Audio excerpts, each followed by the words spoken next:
ABP 24 news से मैं गीता। वक्त हो गया है फास्ट से भी फास्ट खबरों का। भारत के राष्ट्रपति ने अदिति अशोक द्वारा गोल्फ में ऐतिहासिक प्रदर्शन किए जाने पर कहा, भारतीय गोल्फ को अपने नई ऊंचाई पर पहुंचाया है। आपने बेहद शांति और श्रेष्ठता के साथ खेला। गोल्फर अदिति अशोक एक स्थान से पदक जीतने की रेस से बाहर हो गई, जिसके चलते प्रधानमंत्री नरेंद्र मोदी ने अदिति अशोक की सराहना करते हुए ट्वीट कर कहा, आपने अच्छा खेला अदिति अशोक। आपने टोक्यो ओलंपिक्स के दौरान जबरदस्त कौशल और संकल्प दिखाया है। आप बहुत कम अंतर से पदक जीतने से चूक गई हैं, लेकिन आप किसी भी भारतीय से कई आगे निकल गई हैं। आपके भविष्य के लिए शुभकामनाएं। संयुक्त किसान मोर्चा ने शुक्रवार को कहा कि जंतर मंतर में चल रही किसान संसद में कृषि कानूनों को निरस्त नहीं करने को लेकर सरकार के खिलाफ अविश्वास प्रस्ताव पारित किया गया। देश भर में लाखों किसानों के विरोध के बावजूद मांगें पूरी नहीं की जा रही हैं। सरकार किसान विरोधी कदम उठा रही है। दिल्ली में स्वतंत्रता दिवस से पहले लाल किले के आसपास की सुरक्षा व्यवस्था बढ़ा दी गई है।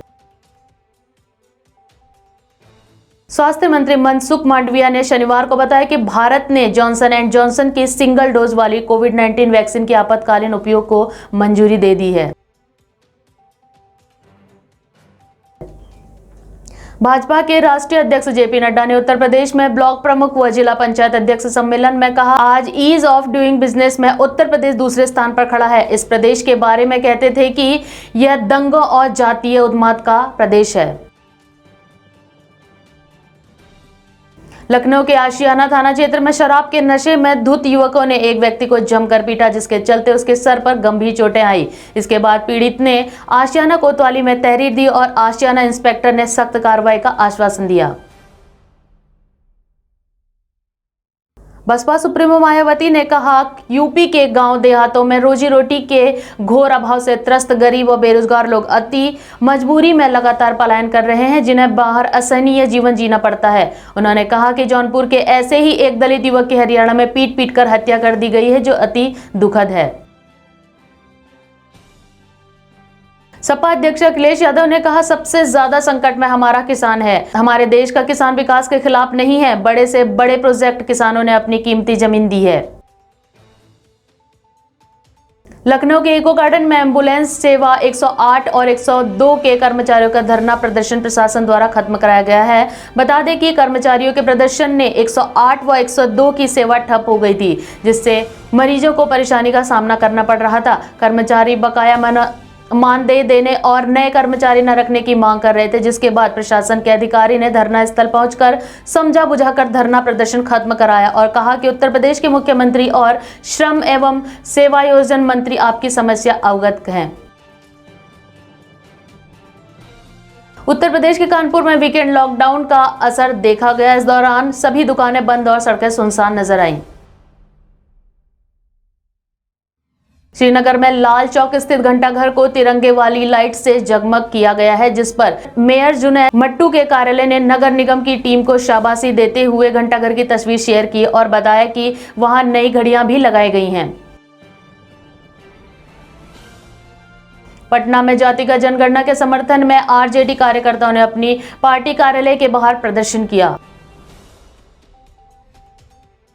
मुंबई में अभिनेता अमिताभ बच्चन के बंगले व 3 रेलवे स्टेशन पर बम रखे जाने की सूचना के बाद पुलिस ने बताया कि इन जगहों की सुरक्षा बढ़ा दी गई है और तलाशी अभियान अब तक कुछ भी संदिग्ध नहीं मिला, जिसके चलते मामले की जांच जारी है। मध्य प्रदेश में बाढ़ की स्थिति पर राज्य के मुख्यमंत्री ने कहा, मुझे संतोष है कि हमने फंसे हुए 6000 से ज्यादा लोगों को बचाया है और 20,000 से ज्यादा लोग सुरक्षित स्थान पर पहुंच गए हैं। कांग्रेस नेता और मध्य प्रदेश के पूर्व मुख्यमंत्री कमलनाथ ने शिवपुरी जिले में बाढ़ प्रभावित इलाकों का हवाई सर्वेक्षण किया। हरियाणा के स्वास्थ्य मंत्री अनिल विज ने वीडियो कॉन्फ्रेंसिंग के माध्यम से समीक्षा बैठक के दौरान कहा, कोरोना महामारी की तीसरी लहर की आशंका को देखते हुए सरकार उससे निपटने की तैयारियों में जुटी हुई है। इसके लिए 5 स्तरीय रणनीति यानी टेस्ट, ट्रैक, ट्रीट, टीकाकरण और उपयुक्त व्यवहार का पालन करने पर जोर दे रही है। कोरोना की तीसरी लहर की आशंका को देखते हुए राज्य सरकार की Haryana village general health checkup scheme के तहत स्वास्थ्य विभाग दोबारा से गांव में दस्तक देकर खांसी बुखार के मरीजों को तलाशना शुरू कर दिया है। ओलंपिक में हैट्रिक गोल करने वाली पहली भारतीय महिला हॉकी खिलाड़ी वंदना कटारिया को उत्तराखंड सरकार 25 लाख रुपए का प्रोत्साहन राशि देगी। बता दें कि मुख्यमंत्री पुष्कर सिंह धामी ने इसकी घोषणा की और कहा, उत्तराखंड में नई एवं आकर्षक खेल नीति लागू की जाएगी। राजस्थान कौशल आजीविका विकास निगम के सम्मानजनक जीवन के लिए पेशेवर प्रशिक्षण योजना के जरिए 60 भिखारियों को नौकरियां उपलब्ध कराई हैं, जिस पर अधिकारी ने कहा, राजस्थान को भिखारी मुक्त बनाना मुख्यमंत्री अशोक गहलोत का सपना है।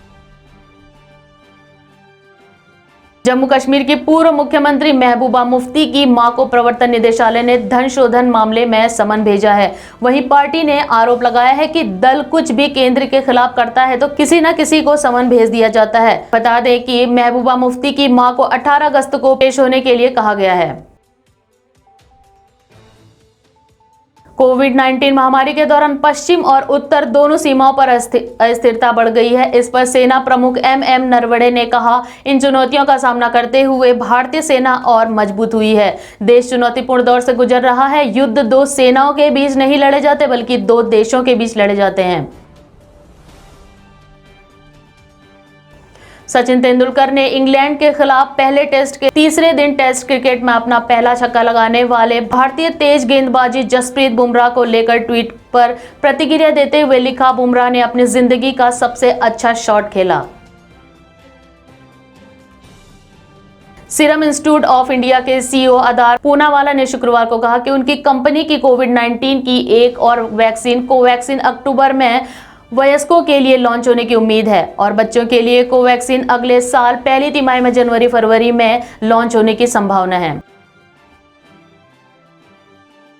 राष्ट्रीय हथकरघा दिवस पर ट्वीट पर #नेशनल हैंडलूम ने नंबर 1 पर ट्रेंड करता हुआ नजर आया।